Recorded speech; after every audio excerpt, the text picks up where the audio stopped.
ጤና ይስጥልኝ አቶ ወርቄ። ጤና ይስጥልኝ አቶ ፋሲል። እንዴት አድማጭ ተመልካቾቻችን እንደምን አላችሁ? ስንጠብቅህ ነበር፣ ይኸው ዛሬ አግኝተናል።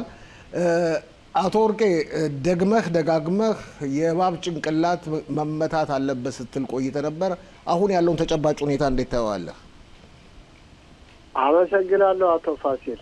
በመጀመሪያ ደረጃ ለሀገራቸውና ለዳር ድንበራቸው ለሕዝባቸው መከበር ለነጻነት ሲሉ በዱር በገደሉ ለሚታገሉት እና ለወደቁት ወንድሞቻችን አባቶቻችን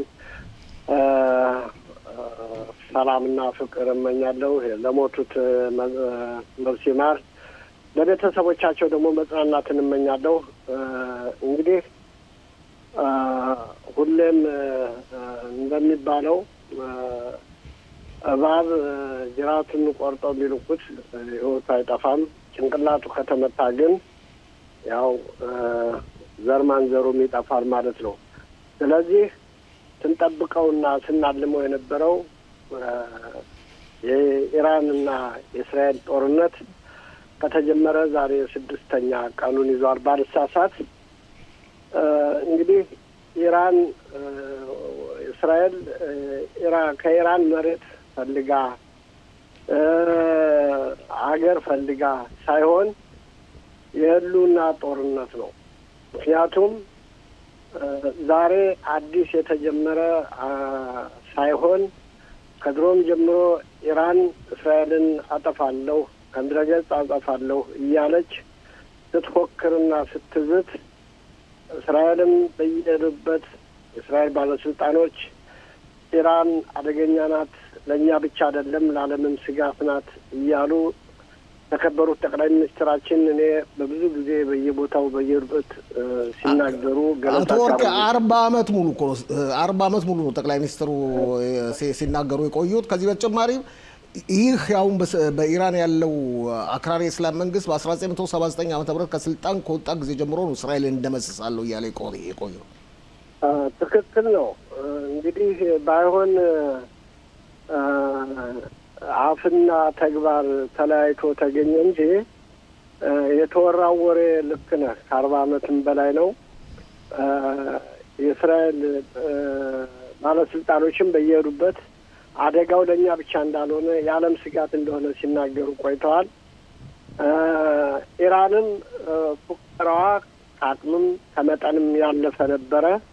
እንግዲህ እስኪ ፉከራውንም ቀረርቶውንም አብረን እንየው በማለት ዛሬ 6ኛ ቀን የያዘውን ጦርነት እያካሄደች ነው።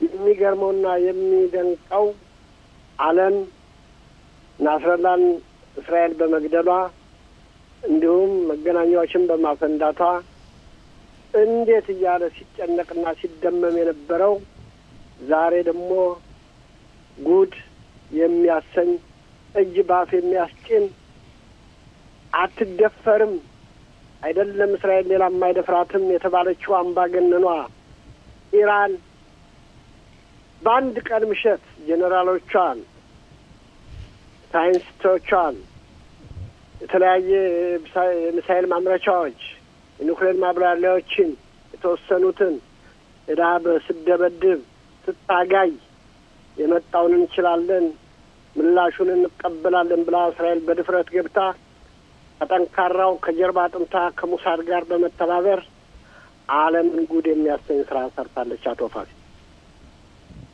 የሚገርም ነው። እዚህ ላይ አቶ ወርቄ ይህ ይሆናል ብለህ ጠብቀህ ነበር? በእውነት ሙከራው አይቀርም የሚል ህልም ነበረኝ። ምክንያቱም ከመጥፋት ማጥፋት ይሻላል የሚለው ግምት በልቤ ምን ጊዜ የሚሰላሰል ነበር። ከእስራኤል መሪዎች ቁርጠኝነት ደግሞ ስመለከት ይህ ነገር እንደሚፈጸም ምንም ጥርጥር አልነበረኝም።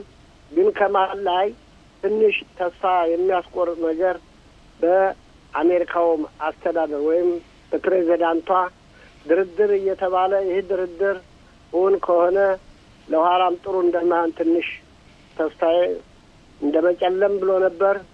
ግን ቆራጡ ጠቅላይ ሚኒስትራችን ከጠንካራው መከላከያ አየር ኃይላችን ጋር በመሆን የወሰኑት ውሳኔ ዓለምን የሚያስደንቅ እኛን የሚያስደስት የሚያስፈነጥዝ ነበር። ግን ይሄን ስል ጉዳት አልተጎዳንም ማለት አይደለም። ጉዳትም ተጎድተናል ውስንም ቢሆን ከነሱ ጉዳት ጋር ስናመዛዝን ግን በዜሮ ቢባዛ ማጋነን አይሆንም። አቶ ፋሲል አቶ ወርቄ ተካ ከሰሜኑ ሀገራችን ክፍል በጣም አመሰግናለሁ ስለሰጠህ ማብራሪያ በጣም አመሰግናለሁ። እኔም አመሰግናለሁ። ግን አንድ መልእክት ትንሽ ምንድነው የደጀን እዙ ሁልጊዜ መመሪያ ያወጣል። ሻለቃቸው በአማርኛ ሁልጊዜ ይናገራል። እኛ አሁን ማድረግ ያለብን ለአየር ኃይላችን ድጋፍ ለሰራዊታችን ድጋፍ የምናደርገው ትልቁ ነገር የደጀን እዝ መመሪያ ተግባራዊ ስናደርግ ህይወታችን ስንጠብቅና ስናድን ወደ መጠለያ ስንገባ የራሳችን ህይወት ከጠበቅነ ለሰራዊቱ ትልቅ ሞራልና ድጋፍ ነውና እባካችሁ በተለይ ወጣቶች ምሳሌ ሲወረወር ለመቅረጽ አትሞክሩ። አንደኛ የወደቀበትን ቦታ ፖስት አታድርጉ። ይሄም አደጋ ነው እየተባለ ነው። ሁለተኛ ለራሳችሁ ህይወት፣ ሶስተኛ ሰራዊታችን በዱር በገደሉ እየተዋደቀ ከጠላት ጋር እየተናነቀ ባለበት ሰዓት እኛ ከዚህ የራሳችን ህይወት መጠበቅ ካቃተን ለሰራዊታችን ውድቀት ይሆናልና እባካችሁ ሁላችሁም ይሄን እየቀረጻችሁ ፖስት ከማድረግ ተጠንቀቁ። ድል ለእስራኤል። እስራኤል ለዘላለም ትኖራለች። በልጆቿ ተከብራና ታፍራ ትኖራለች ለዘላለም። እናሸንፋለን፣ አንጠራጠርም። አመሰግናለሁ አቶ ፋሲል። በጣም አመሰግናለሁ አቶ ወርቄ ተካ በጣም አመሰግናለሁ።